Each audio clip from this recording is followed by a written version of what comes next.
ರಾಷ್ಟ್ರಧ್ವನಿ ನ್ಯೂಸ್ಗೆ ಸ್ವಾಗತ. ಸುರಪುರದಲ್ಲಿ ಸಮಾಜ ಸೇವಕ ಹಾಗೂ ರಾಜ್ಯ ಮಟ್ಟದ ಕಬಡ್ಡಿ ಆಟಗಾರ ಶ್ರವಣಕುಮಾರ ವಿರುದ್ಧ ದಾಖಲಾಗಿರುವ ಪೊಲೀಸ್ ಪ್ರಕರಣ ಹಿಂಪಡೆಯುವಂತೆ ಒತ್ತಾಯಿಸಿ ಕರ್ನಾಟಕ ರಾಜ್ಯ ದಲಿತ ಸಂಘರ್ಷ ಸಮಿತಿ ವತಿಯಿಂದ ಎಸ್ಪಿ ರವರಿಗೆ ಮನವಿ ಸಲ್ಲಿಸಲಾಯಿತು. ಸಂಘಟನೆಯ ಮುಖಂಡರು ಶ್ರವಣಕುಮಾರರನ್ನ ಉದ್ದೇಶಪೂರ್ವಕವಾಗಿ ಪ್ರಕರಣದಲ್ಲಿ ಸಿಲುಕಿಸಲಾಗಿದೆ ಎಂದು ಆರೋಪಿಸಿದರು. ಇದು ರಾಜಕೀಯ ಉದ್ದೇಶದಿಂದ ರೂಪಿಸಲಾದ ಪಿತೂರಿ ಪ್ರಕರಣವಾಗಿದ್ದು ಅದನ್ನು ರೌಡಿ ಶೀಟರ್ ಮಾಡಲು ಸಂಚು ನಡೆಸಲಾಗಿದೆ ಎಂದು ದೂರಿದರು. ರಾಜ್ಯ ಸಂಘಟನಾ ಸಂಚಾಲಕ ಮಲ್ಲಿಕಾರ್ಜುನ ಕ್ರಾಂತಿ ಮಾತನಾಡಿ, ಶ್ರವಣಕುಮಾರ ಯಾವುದೇ ಗಲಾಟೆಯಲ್ಲಿ ಭಾಗಿಯಾಗಿಲ್ಲ ಎಂದರು. ಘಟನೆ ನಡೆದಿರುವುದಕ್ಕೂ ಸ್ಪಷ್ಟ ಸಾಕ್ಷ್ಯಾಧಾರಗಳಿಲ್ಲ ಎಂದು ಅವರು ತಿಳಿಸಿದರು. ಹೀಗಾಗಿ ಅವರ ವಿರುದ್ಧ ದಾಖಲಾದ ಪ್ರಕರಣವನ್ನು ತಕ್ಷಣ ಹಿಂಪಡೆದು ನ್ಯಾಯ ಒದಗಿಸಬೇಕು ಎಂದು ಒತ್ತಾಯಿಸಿದರು. ಮನವಿ ಸಲ್ಲಿಕೆ ವೇಳೆ ಜಿಲ್ಲಾ ಸಂಘಟನಾ ಸಂಚಾಲಕ ಅಜೀಜ್ ಸಾಬ್ ಐಕೂರ ಸೇರಿದಂತೆ ಹಲವು ಮುಖಂಡರು ಉಪಸ್ಥಿತರಿದ್ದರು. ಮಳ್ಳಳ್ಳಿ ಮಲ್ಲಿಕಾರ್ಜುನ ಶಾಖಾನವರ್, ನಿಂಗಣ್ಣ ಕಟ್ಟಿಗೆ ಶಾಪುರ್ ಹಾಗೂ ಬಸವರಾಜ ಸೆಳ್ಳಗಿ ಭಾಗವಹಿಸಿದ್ದರು. ಪ್ರಕರಣದ ಸಮಗ್ರ ಪರಿಶೀಲನೆ ನಡೆಸಿ ನಿರಪರಾಧಿಗೆ ನ್ಯಾಯ ದೊರಕಿಸಬೇಕು ಎಂದು ಸಂಘಟನೆ ಆಗ್ರಹಿಸಿತು. ಈ ಕುರಿತು ಯಾದಗಿರಿ ಜಿಲ್ಲಾ ಪೊಲೀಸ್ ವರಿಷ್ಠಾಧಿಕಾರಿಗಳಿಗೆ ಲಿಖಿತ ಮನವಿ ಸಲ್ಲಿಸಲಾಯಿತು. ಕ್ಷಣ ಮಾಹಿತಿಗಾಗಿ ವೀಕ್ಷಿಸಿ ರಾಷ್ಟ್ರಧ್ವನಿ ನ್ಯೂಸ್ ಕನ್ನಡ.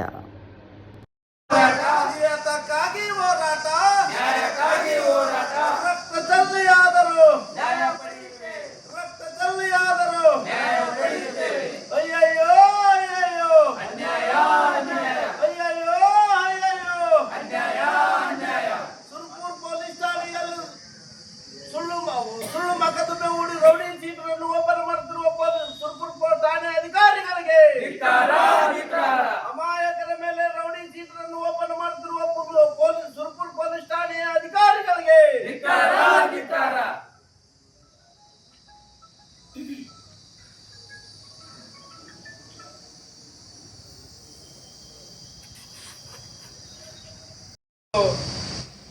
ನಮ್ಮೆಲ್ಲರ ಹಿರಿಯರ ಮಾರ್ಗದರ್ಶನ ಆಗಿರ್ತಕ್ಕಂಥ, ನಮ್ಮೆಲ್ಲರಿಗೆ ಮಾರ್ಗದರ್ಶಕರಾಗಿರ್ತಕ್ಕಂಥ ಹಿರಿಯರಾಗಿರ್ತಕ್ಕಂಥ ಮಲ್ಲಿಕಾರ್ಜುನ ಕ್ರಾಂತಿ ಸಾಬ್ರೆ ಮತ್ತು ಪ್ರಗತಿ ಎಲ್ಲ ದಲಿತ ಸಂಘ ಸಮಿತಿಯ ತುಮಕೂರು ಮತ್ತು ಯಾದಗಿರಿ ಜಿಲ್ಲೆಯ ಪದಾಧಿಕಾರಿಗಳೇ ಮತ್ತು ಕಾರ್ಯಕರ್ತರೇ, ಬಂಧುಗಳೇ, ಸುರಪುರ ಠಾಣೆಯ ಬಗ್ಗೆ ಹೇಳಕ್ ನಮ್ಗೆ ನಾಚಿಕೆ ಬರ್ತದೆ. ಯಾಕಂದ್ರೆ ನಾವೇನು ಹೇಳಲಾರ್ದ ಸ್ಥಿತಿಯಾಗಿ ಬಂದದ್ದು.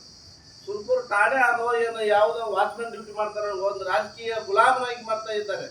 ಇವತ್ತು ಠಾಣೆಯಲ್ಲಿ ಯಾವುದೇ ಒಂದು ದಾಖಲೆ ಆಗ್ಬೇಕಾದ್ರೆ ಕೇಸ್ ರೌಡಿ ಶೀಟರ್ ಓಪನ್ ಆಗ್ಬೇಕಾದ್ರೆ ಸುಮಾರು ಒಂದು 5-6 ಕೇಸನ್ನ ಅವ್ನ ಮೇಲೆ ಇರಬೇಕು. ಆ ಕೇಸ್ನಲ್ಲಿ ಇನ್ವಾಲ್ವ್ ಆಗದೆ ಅವನನ್ನು ಕೇಸ್ನಲ್ಲಿ ಇನ್ವಾಲ್ವ್ ಸೇರಿಸಿ ಶ್ರವಣಕುಮಾರ್ ಅನ್ನೋನನ್ನ ರೌಡಿ ಶೀಟರ್ ಅಂತ ಕೇಸಿ ಓಪನ್ ಮಾಡ್ತಾ ಇದ್ದಾರೆ. ಇವತ್ತು ಒಬ್ಬ ಸ್ಪೋರ್ಟ್ಸ್ ಮ್ಯಾನ್, ಯೂನಿವರ್ಸಿಟಿಯ ಸ್ಪೋರ್ಟ್ಸ್ ಮ್ಯಾನ್ ಮತ್ತು ಮೇಲಾಗಿ ಕೆಲವು ಸಂಘಟನೆಗಾರ, ಇವತ್ತು ಸಂಘಟನೆಗಾರಗಳ ಮೇಲೆ ಹೋರಾಟಗಾರರ ಮೇಲೆ ರೌಡಿ ಶೀಟರ್ ಮಾಡ್ತಾರಲ್ಲ, ಮತ್ತೆ ನಾವು ರೌಡಿಗಳನ್ನೇ ಆಗ್ಬೇಕಾಗ್ತದೆ. ರೌಡಿಗಳು ಇವರೇ ಕುಂತು ನಮ್ಮನ್ನು ರೌಡಿ ಮಾಡ್ತಾರೆ ಅಂತಕ್ಕಂಥ ವ್ಯವಸ್ಥೆಯನ್ನು ನಿರ್ಮಾಣ ಆಗ್ಯದ. ದಯವಿಟ್ಟು ಆ ರೌಡಿ ಶೀಟರ್ ಓಪನ್ ಅದನ್ನು ರದ್ದುಪಡಿಸಬೇಕು ಮತ್ತು ಅವನಿಗೆ ಸೂಕ್ತವಾದ ಒಂದು ರೀತಿ ಸುರಪುರ ಪೊಲೀಸ್ ಠಾಣೆಯಲ್ಲಿ ಇರ್ತಕ್ಕಂಥ ಕೆಲವು ಅಧಿಕಾರಿಗಳನ್ನು ಕೂಡಲೇ ವರ್ಗಾವಣೆ ಮಾಡ್ಬೇಕಂತಕ್ಕಂಥ ಮಾತುಗಳನ್ನು ಹೇಳ್ತಾ, ಮತ್ತು ಇವತ್ತು ಠಾಣೆಯಲ್ಲಿ ಸುರಪುರ ಠಾಣೆಯಲ್ಲಿ ಆಗ್ತಕ್ಕಂಥ ಕೆಲವು ಅವ್ಯವಹಾರಗಳನ್ನು ಕೂಡಲೇ ಸರ್ಕಾರ ಆ ಠಾಣೆಯನ್ನೇ ತಮ್ಮ ಎಸ್ಪಿ ಅವರ ದತ್ತುತ್ವ ಹೋಗ್ಬೇಕನ್ನೋ ಮಾತುಗಳನ್ನು ಹೇಳುತ್ತಾ, ಮತ್ತು ಈ ಒಂದು ಬೇಡಿಕೆಯನ್ನು ಉದ್ದೇಶಿಸಿ ನಮ್ಮ ಹಿರಿಯರಾಗಿರ್ತಕ್ಕಂಥ ಮಲ್ಲಿಕಾರ್ಜುನ ಕ್ರಾಂತಿ ಅವರು ಮಾತಾಡಬೇಕಾಗಿ ವಿನಂತಿ.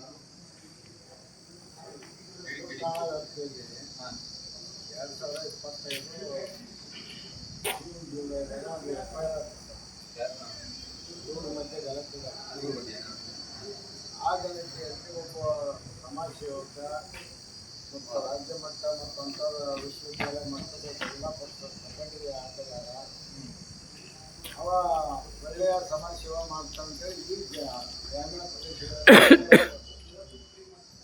ಏನು ತಪ್ಪು ಮಾಡಿದ್ರೆ ಕಳೆದ ಸಾಲಿನಲ್ಲಿ ಎಮ್.ಎಲ್.ಎ ಎಲೆಕ್ಷನ್ಗೆ ಸ್ಪರ್ಧೆ ಮಾಡಿದ. ಎಮ್.ಎಲ್.ಎ ಎಲೆಕ್ಷನ್ ಸ್ಪರ್ಧೆ ಮಾಡಿದ್ದಕ್ಕಾಗಿ ಇವತ್ತು 2 ರಾಜಕೀಯ ಪಕ್ಷದವರು ಸುಳ್ಳಾಪುರ ಮತ್ತು ನಾಳೆ ನಮ್ಗೆ ಅಡ್ಡಗಾಲಾಗ್ತಾರೆ ಅಂತ ತಿಳ್ಕೊಂಡು ಆ ಗಲಾಟೆಯಲ್ಲಿ FIR ಮೇಲೆ ಕ್ರಮ ಸಂಖ್ಯೆ 1 ಆರೋಪ ಮಾಡಿದ್ರು. ಇನ್ನೂ ಶೀನಾಗಿಲ್ಲ, ಬೀನಾಗಿಲ್ಲ. ರೌಡಿ ಶೀಟರ್ ಆಡಳಿಕೆಗೆ ಅದು ಬಂದ್ ಮಾಡಬೇಕು ಮತ್ತು ಬಿ